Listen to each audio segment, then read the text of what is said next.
too, since we were planning on having dinner first, but hopefully it'll be entertaining enough to keep you until the food's ready. Like Joe said, my name's Alex Ippoliti.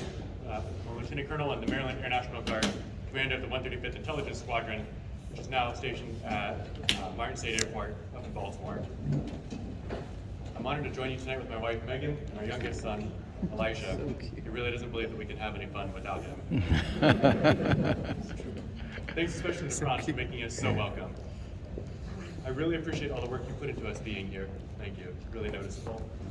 You already see some of the things I'm going to talk about in the program in front of you. Franz did an excellent job putting that together, but hopefully I can add some details and talk a little bit about the subject you mentioned, which is what the National Guard does, a little bit about what it is, and how we contribute to your communities. I know that there's some people here with a lot of experience, but hopefully I can add some things that will be interesting to you and useful for you to know.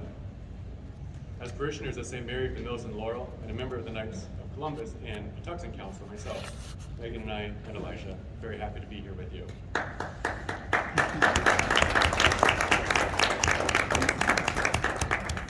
As I said, this evening I'd like to take a few minutes to talk with you about the National Guard, how we serve our communities, state, and nation. The National Guard has appeared in the news recently, but I'm not sure it's always generally well understood. I thought it would be useful to give you a few thoughts I've written down. More importantly, I want to hear your questions and hear your experiences too, so we can have a conversation about the Guard and its role and how it contributes to both the defense and service of our state and nation. My theme is one I think you'll find familiar, which is patriotism. Service in the Guard is a way for Guardsmen to contribute to the places where we live and the people we live near. As Catholics, of course, we understand that we have obligations to our society, as teaching in our faith you were talking about. You're probably more aware than me of the how we owe loyalty and service to our communities to promote the common good. The Guard is a way for those of us who have joined it to fulfill these obligations through military service, while also, for many people, being able to enjoy a civilian career. The National Guard is a uniquely American institution rooted in our tradition of self-governance and local responsibility. National Guard units trace their heritage back to the earliest colonies, where British settlers continued the ancient practice of expecting all able-bodied men to help defend their homes. In Maryland, this takes us back 389 years, to March 1634, when the first two militia captains landed at St. Mary's among the other 150 colonists. The militias they organized were the forerunners of today's Maryland National Guard. And I would note that the National Guard Bureau recognizes 1636 as the founding of the National Guard in Massachusetts, but Maryland was actually first. At least one of the units here in Maryland, the 175th Infantry Regiment, can trace its heritage directly back to 1634.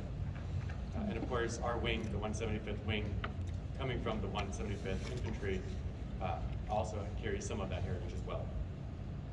We observe Maryland Day on the 25th of this month in March every year to commemorate their landing. Over the years, like you alluded to, Joe, Maryland militia members, later called Guardsmen, served in every war America has fought. A couple notable moments in Maryland history that are useful and interesting to know. The Maryland Battalion defended Washington's retreat of Brooklyn during the Revolutionary War, earning Maryland the title of the Old Line State. Maryland militia members later delayed the British attack on Baltimore at North Point during the War of 1812. After the state militias were reformed as the National Guard in the early 20th century, Marylanders fought in France in 1917 at Meuse-Argonne, and again in Europe during the Second World War from D-Day until after the German surrender. Maryland Guardsmen were mobilized during the Gulf War and again for operations Enduring Freedom and Iraqi Freedom. Even though those missions have ended, there are deployed Maryland Guardsmen working alongside their regular military counterparts today. What's unique about the National Guard is we serve as militias of our states and territories while simultaneously training as a reserve component of the federal military. In essence, therefore, there are 54 National Guards, one for every state and the 4 territories. To the best of my knowledge, no other nation allows its state or provinces to maintain armed forces. We're described in the law as a militia, although the term has become somewhat negative recently. In general, what that really means is we're citizens who organize to defend and serve our nation and our homes. Now, of course, that means there's a real balance between the states and the federal government over the Guard. About 97% of our funding for manpower, equipment, and operations comes from the federal budget. Guardsmen typically receive the same pay and benefits as the regular military. Yet the states and territories have the right to appoint officers who are also recognized as federal officers. So my commission, for example, and rank comes from the state, but was recognized by the U.S. Senate. Guardsmen are the equals of their regular military peers. Finally, the states are responsible for our training, though Congress establishes our regulations and organization. Day to day, our chain of command goes through the governor of our state or territory, or, of course, as everybody knows now, the president in Washington, D.C. This is how governors can call on their National Guard to support the state, for example, during floods, hurricanes, or other disasters. In Maryland, the state has called on the Guard several times in the past few years. A couple of these times you may be aware of are during the COVID emergency. Nearly 1,000 Guardsmen, including members of my squadron, were activated to distribute vaccines and man test sites.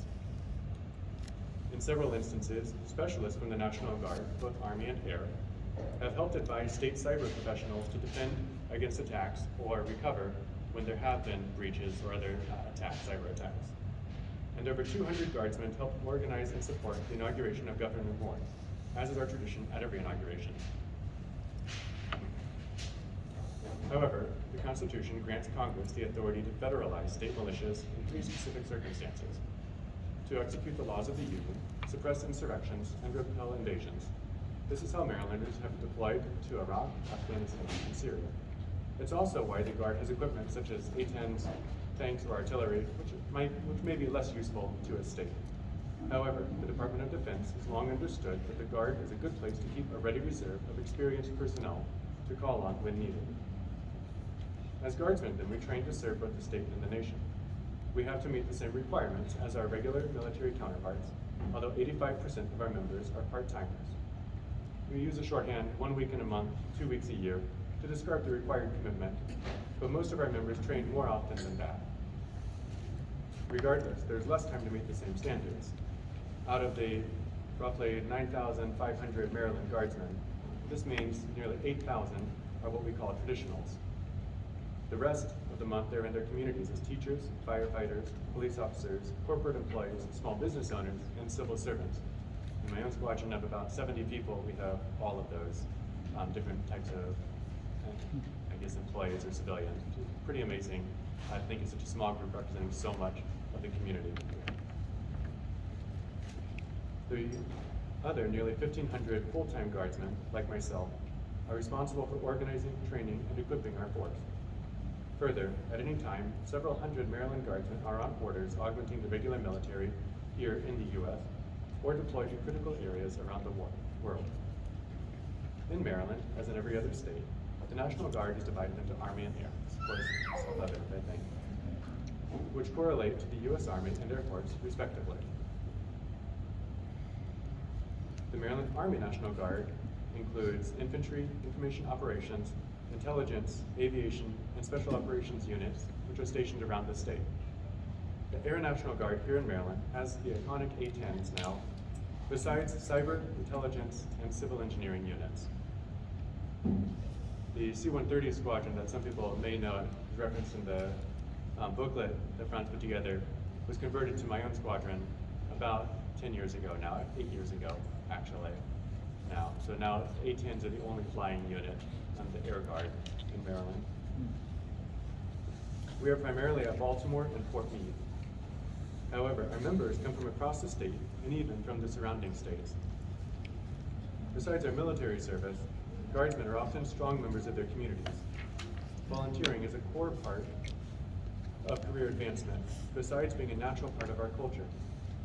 I understand one of your activities, Franz was telling me, is to honor the graves of veterans by laying wreaths out there every year. A really appreciated thing to do. In my own squadron, my members have laid about 2,000 wreaths at the graves of veterans as part of Wreaths Across America over the last 4 years. We also share that. I also have members who are leaders in their parent-teachers associations. Besides volunteering with Scouts, Young Marines, or Civil Air Patrol, other Guardsmen are active in their faith, such as one who is an elder for his church. They do this out of a sense of duty to their families and homes we talked about called patriotism.